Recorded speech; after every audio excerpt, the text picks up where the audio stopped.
My sister Victoria didn't just steal the Ocean Crest Hotel from me. She did it with a laugh, a lawyer, and a signed document claiming I was unfit to run the business. She wanted to tear down my father's beautiful historic landmark and build luxury condos. She wanted maximum profit, no legacy left behind. She and her investor, Marcus, were already popping corks and planning their millions the night I was forced out.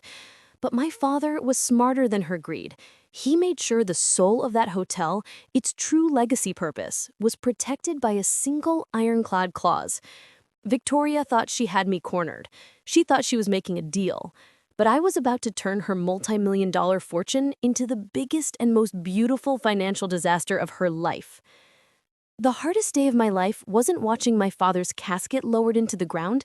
It was standing in the Ocean Crest Hotel lobby, watching my sister Victoria sign away his legacy. This was the heart of our family, a historic boutique hotel built with my father's own hands.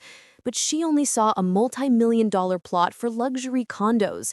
I thought we would support his vision together, but she only brought a lawyer and a predatory purchase contract. I was given 24 hours to sign my share of the partnership or face a long, costly court battle that would bankrupt the hotel. She and her investor, Marcus, stood there with smug smiles and a clear message in their eyes. You are weak, and we are winning. The contract itself cited my emotional attachment as evidence that I was incapable of running the business, weaponizing my grief against me. I wanted to scream, to grab the beautiful old check-in desk my father had carved and smash it. But all I managed was a silent, trembling nod of defeat. I signed the papers, feeling the full weight of our family history collapse onto my chest, knowing I had just sold my soul for a fraction of what it was worth. Victoria and Marcus immediately popped an expensive bottle of champagne right there on my father's mahogany desk, celebrating their petty victory. For 3 days, I didn't return her calls. I just watched the celebration from afar, lights glowing in the windows of the hotel that had once been my home. They were already spreading construction plans across the reception counter, talking demolition dates. They assumed I'd left, that I'd go off to mourn my father and my fortune somewhere cheap downtown. But as I drove away that final night, watching Victoria embrace Marcus in the glassed-in lobby, a cold switch flipped inside me. Seeing them toast to the destruction of our father's dream seared a chilling truth into me. I realized that my own sentimentality, the very thing they mocked, was about to become the most powerful weapon they could never have predicted. I drove straight into the city, not to plead with their consciences, but to find the only way to deliver a retribution so precise, so devastating, it would wipe the arrogant smile from Victoria's face forever. But the path I chose meant risking everything I had left. I knew I shouldn't confront Victoria directly. She would only use my outrage as further evidence of my instability.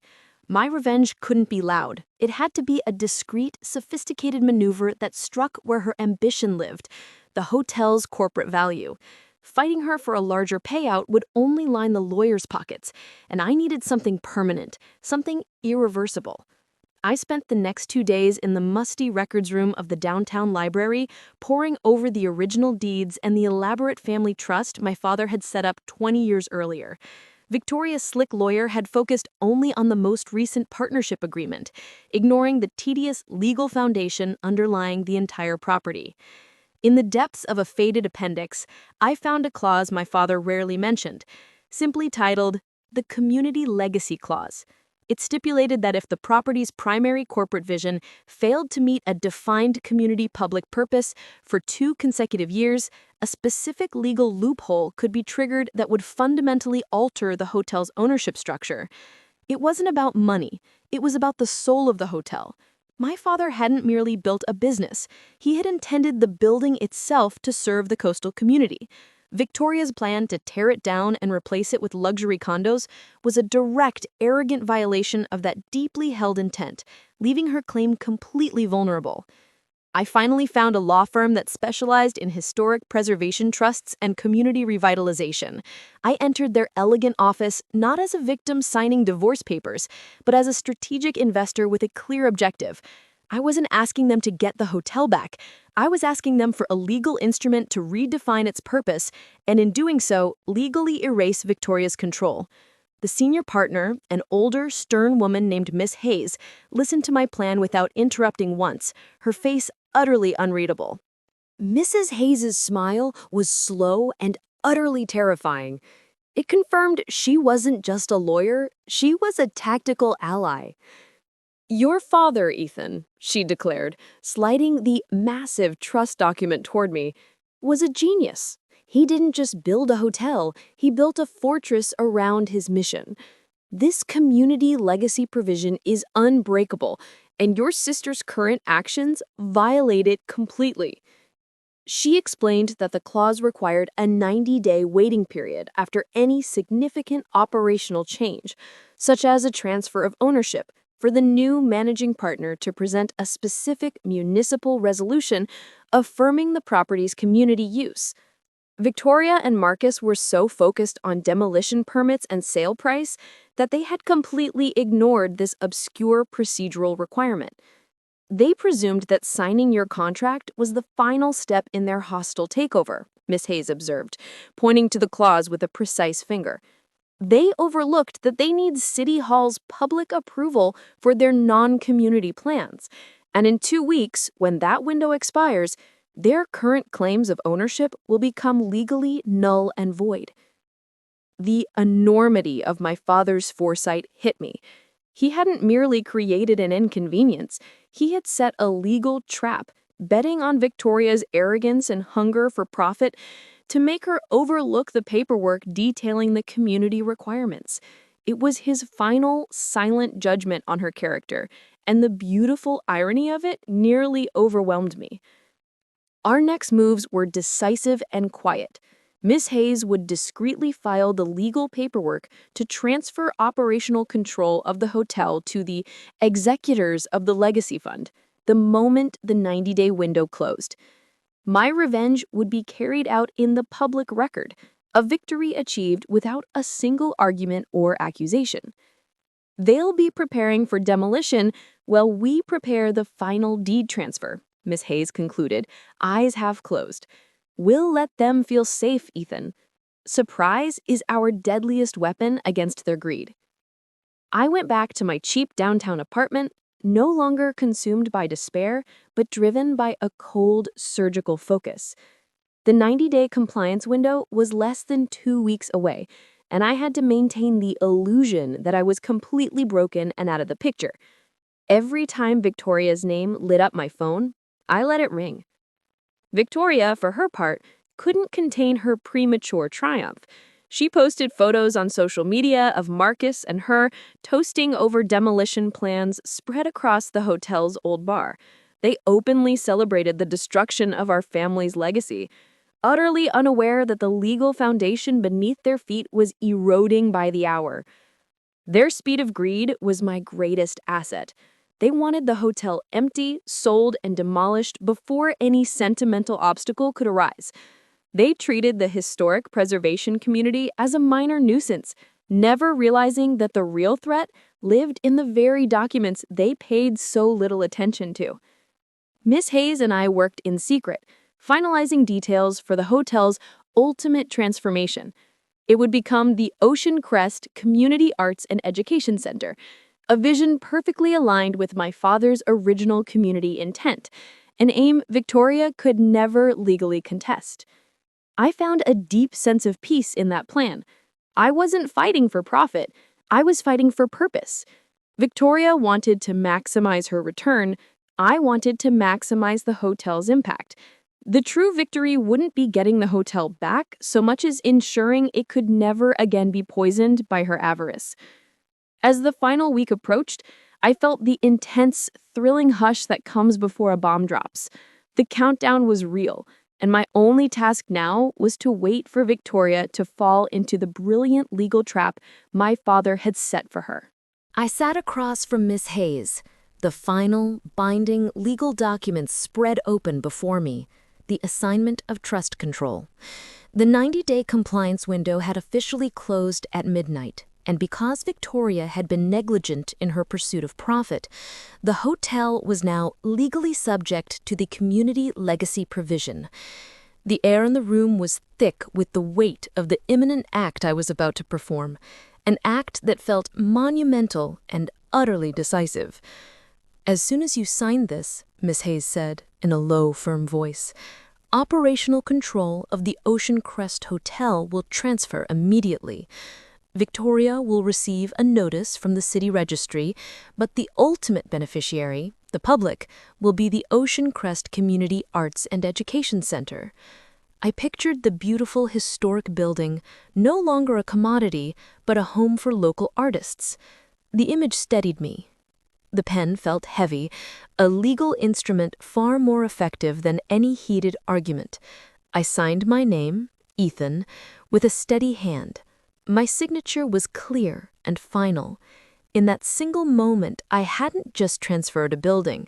I had nullified my sister's predatory scheme and turned her corporate victory into absolute defeat.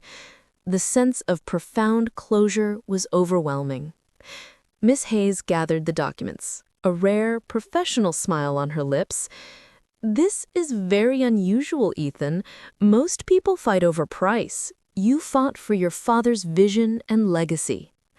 Her respect was the only reward I needed after weeks of humiliation. I had used Victoria's greed against her, and the multi-million-dollar asset she coveted was now untouchable, secured by a nonprofit she could never sue or manipulate. My final instruction to Miss Hayes was simple. Send the notice to her law firm immediately, and prepare the Arts Center press release for the morning papers. Victoria needed to learn the truth not only in private, but in public, so her corporate shame would be complete. I knew she was probably still inside the hotel, planning its demolition. The explosion was coming, and I was exactly where I needed to be to watch the silent consequences unfold.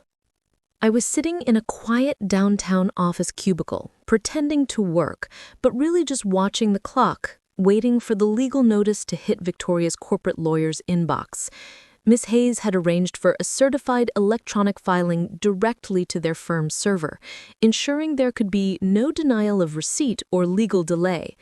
The tension in my chest was almost unbearable. Finally, a message from Miss Hayes. Delivered, confirmed by Victoria's office at 2:15 p.m. My breath caught. She now had it, the document sitting in her server, the official proof that her ruthless corporate plan had completely collapsed. I closed my eyes and pictured the scene. Victoria's lawyer opening the attachment, expecting a minor formality, only to discover the total annihilation of her client's assets. I didn't have to wait long for the first wave of chaos. My phone, silent for weeks, suddenly exploded with a rapid string of calls. It was Victoria. Her name flashed across the screen. 4 calls in quick succession, followed by a storm of frantic text messages, all in capital letters. The messages were a mess of rage, disbelief, and pure corporate panic. She demanded to know what I had done, screaming about breach of contract and fraud, her arrogance dissolving instantly into raw terror. I ignored the calls. I needed her to read through the fiduciary clause document slowly to let the full, agonizing truth sink in. She had to realize that I hadn't fought her for money. I had simply vaporized the entire point of her existence. The real twist for her wasn't just losing the hotel. It was discovering that the recipient was the Community Arts Center. Her greed now stood publicly opposed to an act of pure, selfless charity. It was a moral defeat far greater than any financial one. She had thought she was dealing with a broken, grieving brother, not a cold, calculating strategist. I knew she'd try to contest it, but Miss Hayes assured me the paperwork was airtight, witnessed by multiple fiduciary signatories and notarized. Her only recourse was a messy, public legal battle that would expose her predatory intent for everyone to see. But that media attention was exactly what I was counting on for the next phase of my redemption. The phone didn't stop ringing for 3 full hours. Finally, knowing she'd reached her limit, I answered. Victoria's voice, usually smooth and laced with corporate confidence, was a raw, high-pitched scream of pure panic. "Ethan, what kind of stunt is this? You can't just donate a multi-million-dollar asset. This is not funny. You sold your share. It was just business, Victoria, I replied calmly, using her favorite sneer against her. The silence that followed was a monumental victory. She had no counter. She'd never seen me as an equal or a threat, only an emotional, fragile obstacle. Now she was dealing with a cold, legal adversary who knew the legacy trust better than her own lawyers. She shifted instantly from rage to a desperate plea, her tone flipping to feigned concern. Dad would never want this. We're partners, Ethan. We're family. We can fix this. Just give me back control and we'll renegotiate the payment. Her sudden appeal to family loyalty after stripping me of the business only reinforced my resolve. She cared about the legacy only when it served her profit. I landed the next crucial blow with surgical precision. You missed the 90-day window for the community legacy provision, Victoria. You were too busy popping champagne with Marcus to read the original trust paperwork. I paused, letting the full weight of her fatal corporate error sink in. The hotel is no longer a for-profit asset.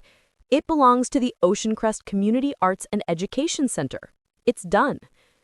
Her pleas evaporated back into blind, genuine fury. I'll sue you. I'll ruin you. I'll tell everyone you're a lunatic who gave away your whole inheritance out of spite. I let the torrent of threats roll off me, remembering the night she called me unfit. Her anger was now just the sound of her carefully planned empire falling apart. Do it, I challenged softly. Go to the papers, Victoria. Tell everyone you lost the family's historic hotel because you were too greedy to fill out a simple piece of community paperwork, and that I turned it into a refuge for local artists.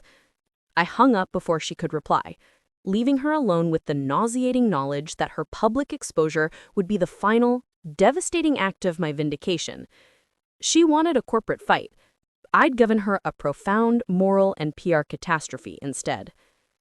My phone was silent for Victoria, but the outside world was anything but. Ms. Hayes had executed her mission perfectly, releasing the news of the donation through the Art Center board. Local news outlets immediately picked up the explosive story.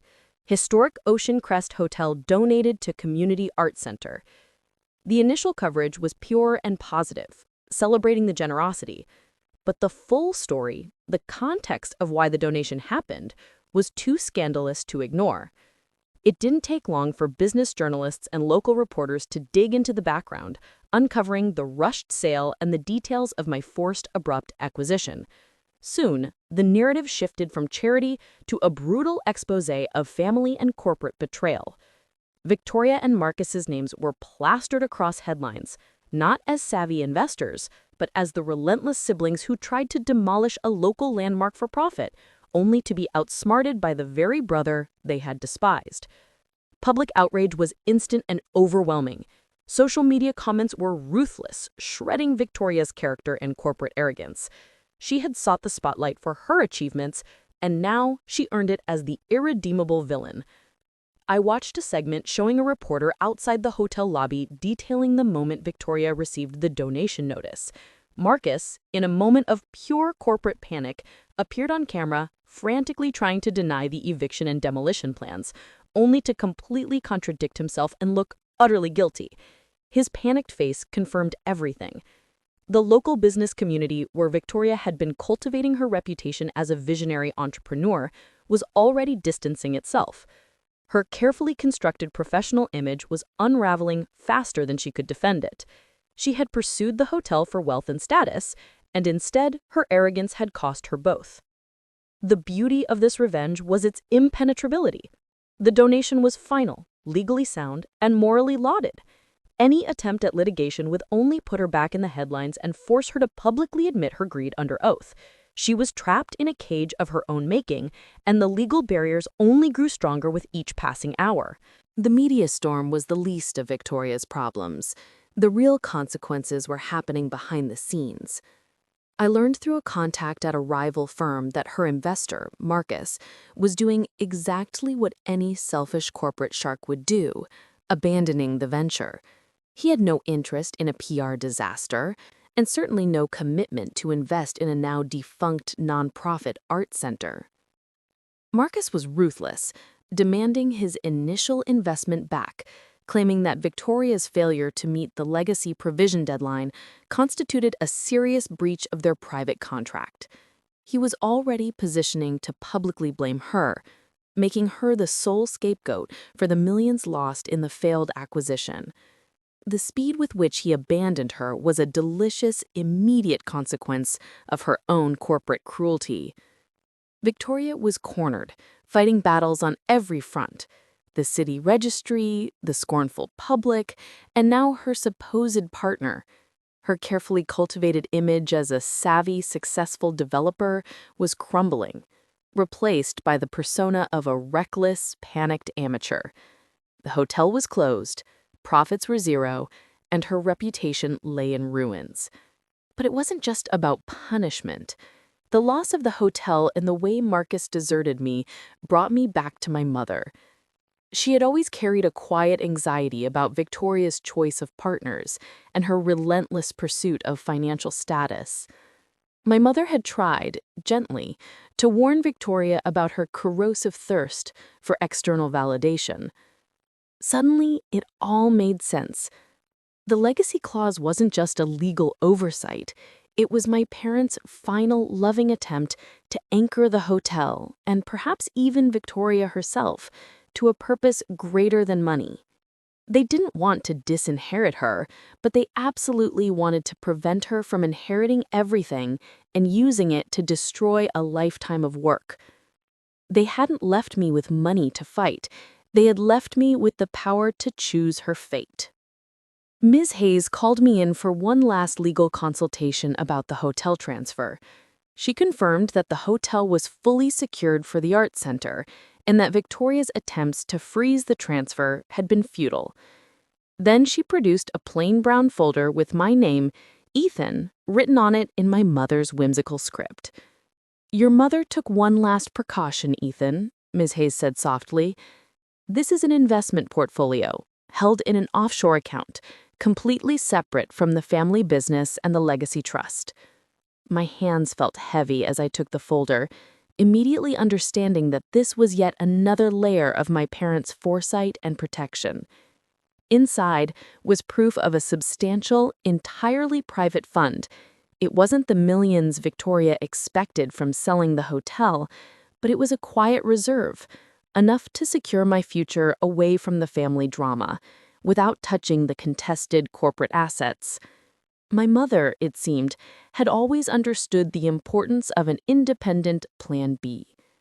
She always suspected that Victoria's reckless ambition would eventually cause a disaster. Ms. Hayes sighed. "This was her emergency escape strategy for you. It was a secret to everyone, including your father, until her death. It was a profound act of love, a quiet acknowledgement that Victoria might one day turn on me, and an insurance policy to make sure I would never truly be left out."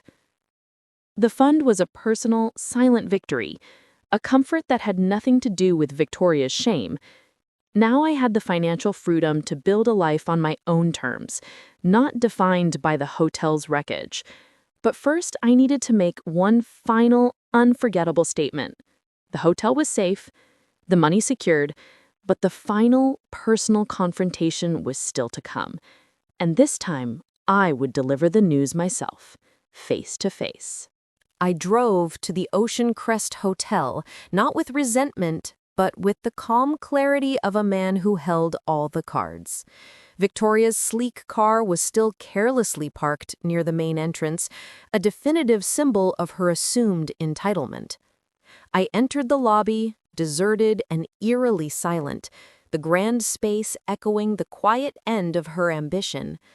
Victoria was there, sitting alone at the old mahogany front desk, surrounded by scattered financial statements and empty champagne glasses from her premature celebration. Her tailored suit was wrinkled, her face a map of stress and sleepless nights. The corporate facade had completely vanished, replaced by raw, desperate frustration. "Ethan, don't you dare come in here," she shouted, rising from her chair, her voice hoarse from yelling at lawyers. She looked utterly defeated, stripped of her corporate armor. I'm fighting this. You can't just take the hotel back and turn it into some hippie art project. This is fraud." Her threats were hollow. The fear in her eyes told the real story. I walked slowly toward her, placing my hands on the desk my father had carved, forcing her to retreat. "It's not fraud, Victoria. It's the community legacy provision of the family trust. You missed the 90-day window. You were too greedy, too busy planning your luxury condos to read the fine print." Finally, I used her own cold corporate language against her. It was simply a corporate oversight. Then I delivered the final, agonizing truth that hit harder than any legal statute. "Dad knew this would happen. He knew your ambition would make you ignore what truly matters. That legacy provision wasn't a mistake. It was his last act of protection, ensuring that if you tried to take everything for yourself, the community would inherit his dream." She staggered back, collapsing heavily into the chair, her pale face confirming that she had grasped our father's deliberate, silent judgment. She wasn't just looking at me, she was facing the total failure of her corporate cruelty. But I knew she still had one last desperate toxic move left, and I wasn't leaving until she made it. She sat hunched over, shoulders defeated, but her eyes quickly lit with a new, calculating look. She immediately reverted to her old tactic, manipulation disguised as family loyalty. "Ethan, please, we're family. I made a mistake. Marcus left me. I have nothing. Just reverse the donation. We can sell it as a historic landmark and split the money, and I can start over from scratch." "You only care about family when there's something to be gained," I shot back, in a flat voice. "When Dad asked you to slow down and honor the hotel's mission, you called him sentimental. You don't deserve a second chance after showing zero respect for his vision." Her appeal was a transparent, desperate attempt to exploit whatever conscience I had left, but her greed had consumed any compassion I might have felt. She pointed to a framed photo of us as children standing in that very lobby. "Look at us, Ethan. We were partners. Don't let a building destroy us." Her words were hollow. The memory of our childhood was now just a tool for her current desperation. I reminded her that she had destroyed our partnership the moment she slid that predatory contract across the table.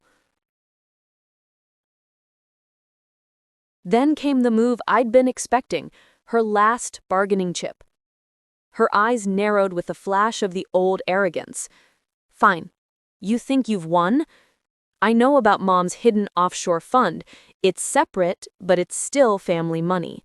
If you don't cancel the Arts Center, I'll drag you through probate court for years over that hidden money. You won't be able to touch a single cent of it." That confirmed everything. She was trying to hold my secured future hostage, proving that her motivation was still pure, destructive avarice.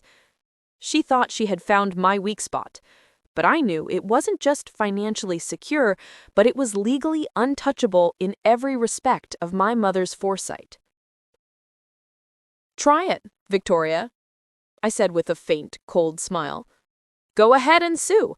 But before you call your expensive lawyer, you need to know one crucial thing you and Marcus overlooked." And the next words I spoke completely shattered her last hope of control. "Go ahead, Victoria," I repeated, my voice now cutting through her panic. "Sue me over Mom's offshore fund. But first, you need to know that you, Marcus, and your entire legal team completely overlooked the true status of that fund." I watched her face contort, a cold wave of dread washing over her. She realized there was one more crucial detail she had ignored in her pursuit of total control. "That fund Mom created?" I continued, making sure my words landed with maximum impact. It wasn't a standard savings or investment account subject to probate. It was a fully established, irrevocable educational trust, payable exclusively to me as the beneficiary. The legal documents were precise. This type of trust passes directly to the named individual, completely outside the reach of the contested corporate estate. The look on her face was priceless. The exact moment her final toxic weapon dissolved into irrelevance.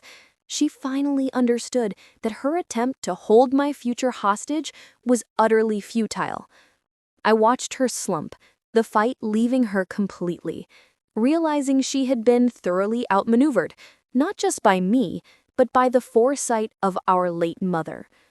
The fund was transferred to me 8 years ago, Victoria, I revealed, stepping toward the desk she had considered her throne. Mom saw your corporate greed taking root and protected me. She ensured that the day your ambition finally cost me everything, I would still have the means to walk away and start over. My parents hadn't just secured the hotel's legacy, they had secured my freedom from her potential malice with quiet legal foresight. The money was safe, untouchable, and forever mine. Realizing that our parents had spent years subtly preparing for her inevitable betrayal was the ultimate punishment. It proved her greed wasn't a recent mistake, but a long-standing character flaw that they had desperately tried to mitigate through legal means. The hotel and the trust were now completely beyond her reach, and the realization was devastating to her spirit. I turned to leave the silent lobby, pausing only at the revolving door. Enjoy your solitude, Victoria. The Art Center board assumes full operational control next week. I walked out, leaving her alone amid the ruins of her shattered plans and career. She had bought the entire hotel, only to lose it over a single piece of paper. I spent the next day coordinating with Miss Hayes and the Art Center director the logistics of Victoria's departure and the transfer of all corporate accounts. I insisted that the transition be handled with professional dignity, giving Victoria a full week to vacate the hotel office, a courtesy she had never afforded me in her rush to force me out. My goal was purpose and resolution, not petty revenge. I returned to the Ocean Crest Hotel one last time, this time accompanied by the Art Center director.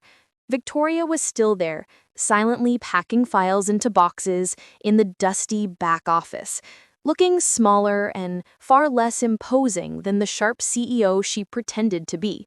She didn't even look up as I passed. Her corporate defeat was a thick physical barrier. I went straight to my father's small private office, not to reclaim my belongings, but to retrieve a few things I knew the Art Center could use immediately. Some sturdy safes, historical community photographs, and a stack of clean office supplies. These items would serve a greater purpose than sitting in storage. They would support my father's true vision. As I packed, I noticed a small leather-bound notebook tucked in the back of my mother's old file cabinet. It was her personal journal, something I had never seen. I picked it up, knowing it wasn't company property, but a final piece of intimacy that Victoria would never have access to. It was a part of her that I needed to understand fully. Before leaving, I paused at the doorway and whispered a final promise to the old hotel. It was no longer a symbol of betrayal, but a monument to my parents' enduring love and foresight. It would now become a place of new beginnings for the community, a purpose far greater than Victoria's selfish ambitions. I walked out of the hotel for the last time, the journal firmly in hand. The weight of the world felt lighter. The burden of corporate betrayal finally lifted. But as I read the first entry in my mother's journal later that night, I realized I had only known half the story of Victoria's greed. That night, alone in my new, modest apartment, I opened my mother's leather-bound journal. The first entries were simple notes about the hotel's success, but soon the tone shifted, focusing entirely on Victoria's escalating financial demands. It wasn't just corporate ambition. Her greed had a deep, destructive history, stretching back years, long before our father's death. My mother wrote about lending significant sums to Victoria over the years, personal money saved for retirement. These weren't capital investments for the hotel. They were frequent, substantial bailouts for failed side ventures, which Victoria never wanted Dad to know about. She promised repayment dates, but the money always disappeared, forcing Mom and Dad to discreetly postpone their own dreams of traveling the world.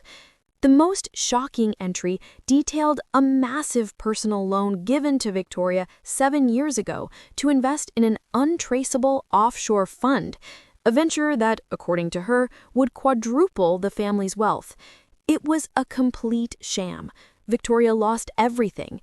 But instead of taking responsibility, she became defensive and angry, blaming our parents for not believing in her vision. My mother wrote, "She looks at us as if we owe her money, not the other way around.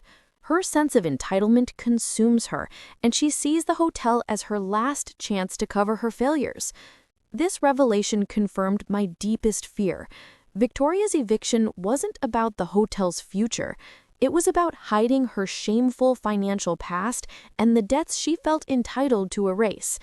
This new dimension of betrayal not only solidified my lack of remorse over the donation, it filled me with a cold, renewed conviction. My parents hadn't acted out of disapproval. They had protected the hotel and my future from her long-term destructive instability. They had built a legal shield against their own daughter. I knew this personal story wasn't something I could share publicly, but understanding her long-standing betrayal gave me profound clarity. The donation was the only way to truly honor their final wishes and legacy. But the next page of the journal contained a detail that linked Victoria's financial ruin directly to Marcus. Flipping through the journal further, the focus shifted to Marcus, the shrewd investor Victoria had brought in. At first, my mother found him charming, but she quickly grew wary of his intense materialistic influence over Victoria, noting that her spending and demands for hotel funds skyrocketed after their business partnership began. Mom's handwriting became more frantic, the pen pressing harder into the paper. She suspected that Marcus wasn't just an investor, he was the driving force behind Victoria's aggressive, predatory push to sell the hotel immediately. She wrote, "Marcus sees the hotel as his personal gold mine. He's already talking about selling the antiques and cutting employee benefits all before Dad dies." It was clear that their partnership depended on the speed and scale of the hotel's liquidation. This confirmed that the brutal eviction and demolition attempt weren't just Victoria's ideas. It was a coordinated, calculated effort to claim the asset quickly and start maximizing their mutual profit. Marcus wasn't an innocent investor. He was a willing conspirator in the corporate coup, feeding Victoria's worst impulses. Mom detailed one final, painful meeting where she refused to give Victoria more capital for the hotel to satisfy Marcus's demands for liquidity. Victoria attacked her, accusing Mom of favoring me and sabotaging her corporate happiness. This confrontation, Mom wrote, was the painful moment she realized she needed to activate the final and most protective measure, the legacy clause. The journal entry ended with a haunting note. "I pray Ethan never has to face Victoria's true capacity for cruelty, but I did everything I could to prepare him." My parents' love was the true hidden inheritance, a powerful shield against their greed. This realization strengthened my resolve to never, ever regret the donation. But just when I thought the danger was contained, a new complication arose that threatened the very art center itself. As the dust settled on the official transfer of the hotel, Miss Hayes called with alarming news that had nothing to do with Victoria. "We have a problem, Ethan," she said, her voice heavy with professional irritation. My stomach sank immediately, and the hard-won peace shattered in an instant. It turned out that although the Ocean Crest Hotel was zoned for commercial use, converting it entirely into the Arts and Education Center, a nonprofit, community-focused institution, required a complete zoning change. The application process was complex, public, and worst of all, certain to draw intense opposition from neighboring properties. Who would oppose a community arts center in a historic building? I asked, completely perplexed by the potential local resistance. Miss Hayes explained that affluent neighborhoods often fear increased traffic, noise, and potential property devaluation, regardless of the moral value of the center. This was an unexpected and deeply frustrating bureaucratic obstacle to my family's redemption. I realized this was the hotel's ultimate test of legacy. Fighting Victoria's greed was one thing, confronting the cold, often irrational opposition of an entire community was another. The hotel was now legally dedicated to the Art Center, but the city had the final say over its purpose. I wasn't about to let bureaucracy undo my father's ultimate vision. I immediately agreed to lead the public relations effort, working with Miss Hayes and the Arts Center director. This battle wouldn't be won through legal loopholes, but in the public sphere, through persuasion and moral conviction. We needed to show the council that the Arts Center would be an asset, not a burden, to the entire coastal community. And I knew exactly where to launch our first high-level appeal to generate massive public support. The opposition quickly materialized, formalizing themselves under the name Concerned Coastline Property Owners. In the week leading up to the City Council's zoning hearing, they launched an aggressive, well-funded campaign against the Arts Center. Their pamphlets were cloaked in polite language about preserving neighborhood integrity, but they were thinly veiled attempts to keep undesirables away from the community center. I drove through the historic district and saw protest signs literally in the gardens of the wealthiest homes. The hypocrisy was suffocating. The same residents who had tried to buy Victoria's property at a low price for a quiet private sale were now outraged by a center dedicated to local culture. Their moral blindness was staggering. The Arts Center director suggested holding a community meeting at the hotel to answer questions and ease concerns. I knew it was risky, but we needed to show the true positive face of the center. We had to overcome fear with compassion and transparency, even if it meant confronting hostile, privileged neighbors. The meeting was tense. A woman furiously complained about parking, while a man loudly fretted about the center's unsupervised hours. I stepped forward, taking control of the room. I spoke passionately about my father's vision, about the dignity of supporting local artists and providing educational space. I addressed concerns with calm facts, demonstrating that the center would be a safe, supervised environment. But I knew facts alone wouldn't convince them. They were prepared to debate zoning codes and traffic flow. I was about to make a carefully planned emotional appeal, ready to share my own story of finding refuge in art after my world collapsed. Then, the leader of the Concerned Coastline Property Owners stood up, and his question shocked me because it connected directly to Victoria's dark past. The community meeting had been intense, but the silence after my prepared appeal gave me a glimmer of hope. I spoke from the heart about my father's legacy, urging them to see the Arts Center not as a burden, but as an opportunity to be part of something meaningful. Then, a sharply dressed man stood up, the obvious leader of the Concerned Property Owners. His voice was low, firm, and devoid of the petty anger of the others. "Mr. Ethan," he began, eyes locked on mine, holding a deep resentment that felt strangely familiar. "We appreciate your passion, but this building is already the scene of a significant failure. We are not against art. We are against the negative history associated with this particular property." My blood ran cold. The phrase negative history sounded like a direct threat. "Failure? What do you mean?" I challenged, not fully understanding where his corporate-style language was leading. Then he delivered a shocking revelation that instantly silenced the room. I was the primary creditor who provided emergency financing for your sister, Victoria, for her failed offshore venture 7 years ago. The connection was immediate and devastating. The massive unpaid loan my mother had written about in her diary, that which Victoria had desperately tried to cover up by seizing the hotel, was money from this man. Victoria hadn't just tried to extort the family. She had deceived a wealthy, vengeful neighbor who now opposed the new purpose of the hotel out of spite and corporate justice. Your sister, Victoria, walked away with nearly $500,000 of my company's capital, the man declared, his gaze piercing mine, turning the community dispute into something deeply personal. She used the supposed assets of the hotel as false collateral and then vanished. We are not fighting the art center. We are fighting the shame of having been deceived by the former owner's family. His unexpected involvement shifted the entire dynamic. The community's opposition wasn't about traffic. It was about the long, toxic shadow of my sister's financial crimes. Her debt had now become my final, enormous obstacle in fulfilling my parents' moral legacy. I knew I had to address his claim immediately, not for shelter, but for the honor of my parents.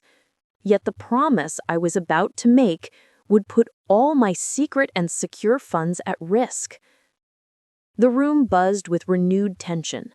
The leader's accusation was a massive public relations setback, tying the art center directly to a high-profile financial scandal from the past. I knew the city council would hesitate to approve the zoning variance with such serious and credible opposition looming. My revenge against Victoria was complete, but the redemption of the family name was still at stake. I took a deep breath, knowing my next words would define my character, the moral opposite of Victoria. Mr. Harrison, I addressed the creditor by name, my sister's actions were unforgivable. I personally regret the suffering she caused you. The hotel is now a fiduciary asset, but her moral and financial debt remains a black mark on my family. Then I made the offer I had carefully considered after reading my mother's diary, knowing it was the only true path to peace and fulfillment of my father's vision. The offshore funds my mother had left me, the money entirely outside the estate, I will use to pay Victoria's debt to you, every last cent. But in return, I need your public withdrawal of opposition and your immediate support for the Arts Center at the City Council hearing. Mr. Harrison looked visibly stunned. He had expected a legal battle, not a moral surrender and a sudden, unexpected repayment of a debt he had considered lost to corporate fraud. My offer was an enormous risk, sacrificing the substantial safety net my mother had provided. But it was the only way to truly close the chapter on Victoria's fraudulent legacy. It was an act of integrity my sister was incapable of performing. He considered my offer for a long, silent minute, the weight of the massive loan hanging between us. Finally, he nodded slowly, a glimmer of respect replacing the resentment in his eyes. "You are a better person than your sister, Ethan." "Agreed." He extended his hand, sealing the deal. The secret fund my mother had left me was about to be spent, but it was the only way to ensure the hotel truly became the legacy my father had always wanted. I had finally defeated Victoria's fraudulent legacy, but the greatest lesson still awaited me in the final paperwork. The city council hearing was a mere formality. With Mr. Harrison's public withdrawal of opposition and his surprising testimony about Ethan's integrity, the zoning change for the Art Center was unanimously approved. The historic hotel was officially secured, its purpose transformed from a symbol of my sister's greed into a beacon of community hope and education. My revenge was truly complete, transmuted into a powerful act of kindness that went beyond mere financial victories. Paying off Victoria's enormous debt was a significant financial sacrifice. As I made the final bank transfer from my mother's secret, irrevocable educational fund, I felt a profound and lasting sense of peace, not loss. The money was gone, but the moral debt to the community was settled, and the hotel's future was secure. I realized the true value of my mother's secret fund wasn't the money itself, but the freedom it gave me to do the right thing when it mattered most. Mrs. Hayes handed me the final paperwork, the certified deed for the Arts Center. "You could have kept the money, Ethan," she remarked softly. "You had no legal obligation to pay Victoria's creditors." I smiled, carefully folding the document. My parents' legacy wasn't the hotel, Mrs. Hayes. It was the integrity we were meant to uphold. I chose to preserve their name over my bank account. This was the central truth I had learned. Victoria lost everything because she valued possessions over people and purpose. I gained everything because I valued legacy over profit.